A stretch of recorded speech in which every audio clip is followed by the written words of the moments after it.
हरिओम. नारद भक्तिसूत्र, योगदासांचे प्रवचन, अनुवाक दुसरा. भक्ती म्हणजे भौतिकाचे कर्मकांडांचे निरोध रूप. सूत्र क्रमांक 8. निरोधस्तु लोकवेद व्यापार न्यासहा. लौकिक, वेदिक इत्यादी कर्मांपासून दूर होणे म्हणजे निरोध होय. मागील सूत्रात आपण पाहिले की भक्ती निरोध रूप असते. असा समज होतो की त्याग म्हणजे निरोध आणि त्यामुळे त्याग म्हणजे भक्ती. या 8व्या सूत्राचा अर्थ असा लावला जातो की लौकिक, वेदिक इत्यादी कर्मांचा त्याग म्हणजे निरोध म्हणजेच भक्ती होय. परंतु येथे सर्वप्रथम एक गोष्ट समजून घ्यायची आहे की त्याग म्हणजे निरोध नव्हे आणि त्यामुळे त्याग म्हणजे भक्ती नव्हे. त्याग म्हणजे निरोध असा गैरसमज होऊ शकतो. अनेक जण त्याग करतात, मग तो संसाराचा, भौतिक वस्तू जगताचा किंवा अन्य काही असतो, किंवा धनसंपत्तीचे दान वगैरे करून अन्य प्रकारे पुण्यसंचय करून भक्तीचे प्रदर्शन करतात. अशा वेळी त्यांची आपण त्याग म्हणजे भक्ती केल्याची, आपण भक्त असल्याची भावना असते. त्याग हा मुद्दाम केला जातो. त्याग मुद्दाम करावा लागतो. परंतु लक्षात घ्यावे की निरोध मुद्दाम केला जात नाही, मुद्दाम करताही येत नाही. निरोध आपोआप होतो. एखाद्या गोष्टीचे मनामधून भोगापवर्गतेतून उच्चाटन होते, मग त्या गोष्टीचे आकर्षण संपुष्टात येते. एखाद्या विषयाची इतकी तृप्ती होते किंवा एखाद्या गोष्टीचा इतका तिटकारा येतो की आपण त्या गोष्टीकडे चुकून ढुंकूनही पाहत नाही, तिकडे फिरकतही नाही. हे जाणून ज्ञानाने समजून होते, केले जात नाही. त्यामुळे त्यागाची जाहिरात करावी असे वाटते, केली जाते. निरोधाचा विषयसुद्धा काढला जात नाही, त्या विषयाबद्दल वाच्यता करावी इतकीही उर्मी राहत नाही. स्वप्न पाहिले जात असते, जाग आली की स्वप्न भंग पावते, कायमकरिता भंग पावते. आपण ते स्वप्न पुन्हा पाहू शकत नाही. निरोध हा असा होतो. जीवनात संसाराबद्दल, भौतिक विषयांबद्दल जाग आली, जागरूकता आली की त्या विषयाचा निरोध होतो, त्याचा फोलपणा जाणवतो. एकदा जागृती आली की पुन्हा त्या विषयाची आसक्ती राहत नाही. जीवन जगायचे भौतिक आणि आध्यात्मिक असे 2 पैलू असतात. भौतिक मार्ग म्हणजे आयुष्य संसार थाटून जगले जाते. त्याच्या जोडीला किंवा त्यामधून निवृत्त होऊन किंवा अध्यात्माची गोडी लागून मनुष्य परमार्थाच्या मार्गी लागतो.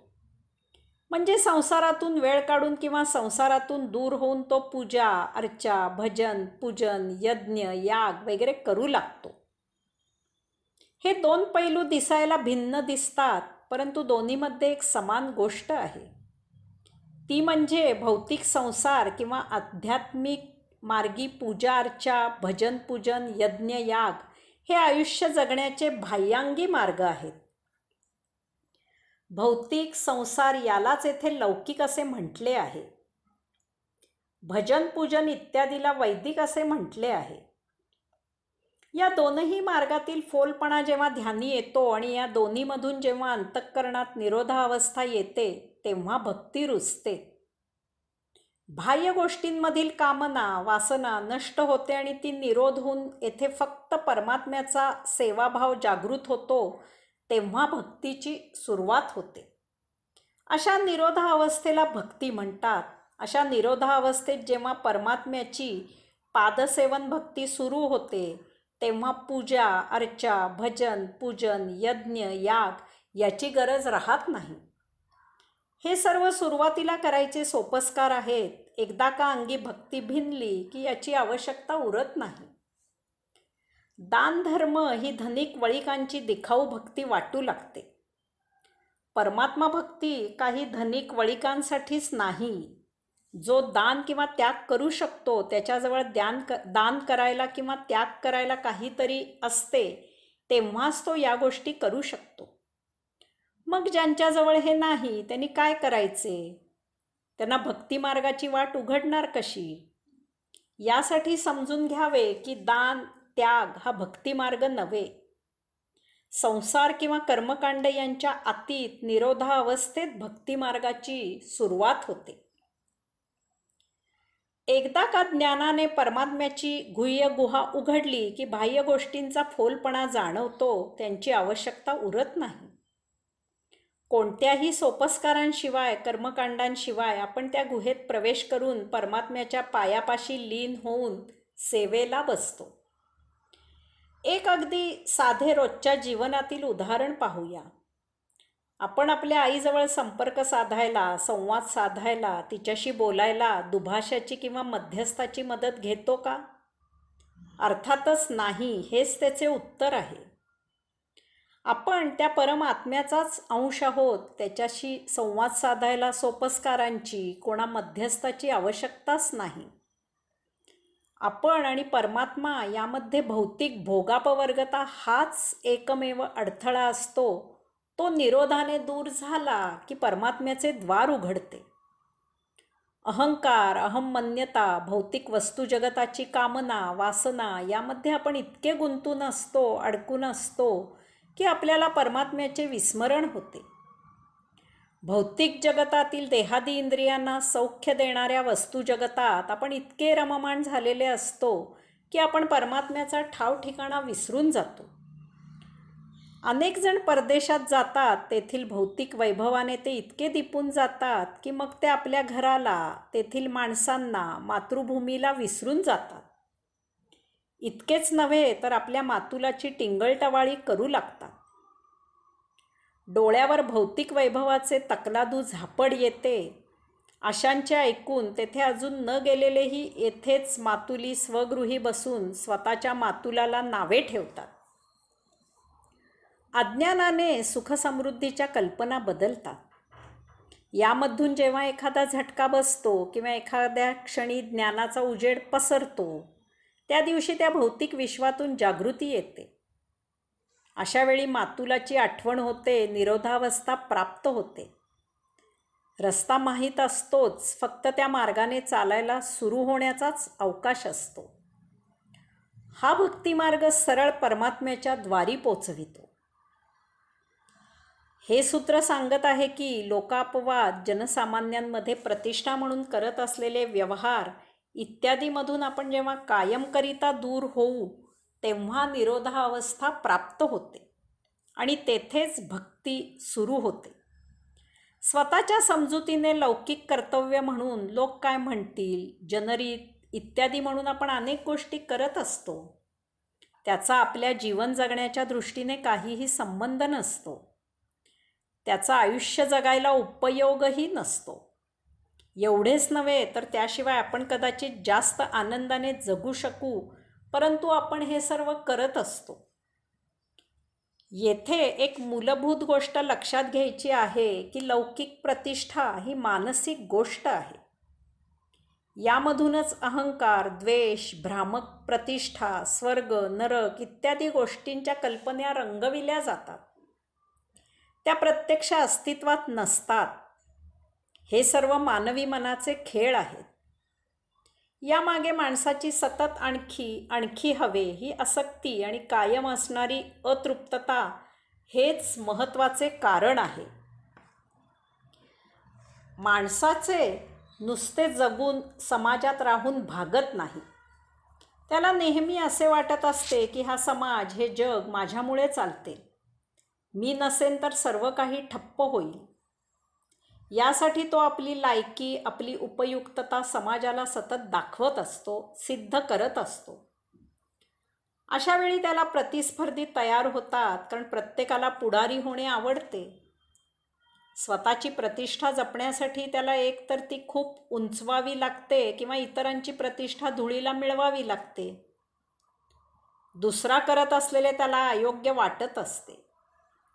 त्याच वेळी तो स्वतः करत असलेले त्याला उत्तम आणि योग्य वाटत असते. स्वतःचे टिकविण्यासाठी आणि दुसऱ्याचे नष्ट करण्यासाठी त्याच्या हातून चुरगाळले जाते. त्याला तो पाप असे म्हणतो. पापाची टोचणी ते करणाऱ्याला असते याच्या क्षालनासाठी तो अनेक उपाय शोधून काढतो. मग यामधून वैदिक गोष्टी पुढे येतात. तेच पुढील मुद्द्यात पाहायचे आहे.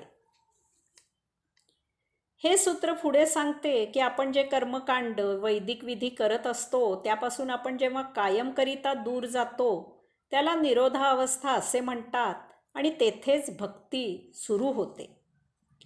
ही अशी कर्मकांडे लौकिक जगतात आपल्या हातून जे काही चुरगाळले जाते त्याच्या पापशमनासाठी किंवा या भौतिक जगतापेक्षा काहीतरी अजून उच्च असे चांगले मिळावे या लालसेमुळे केली जातात.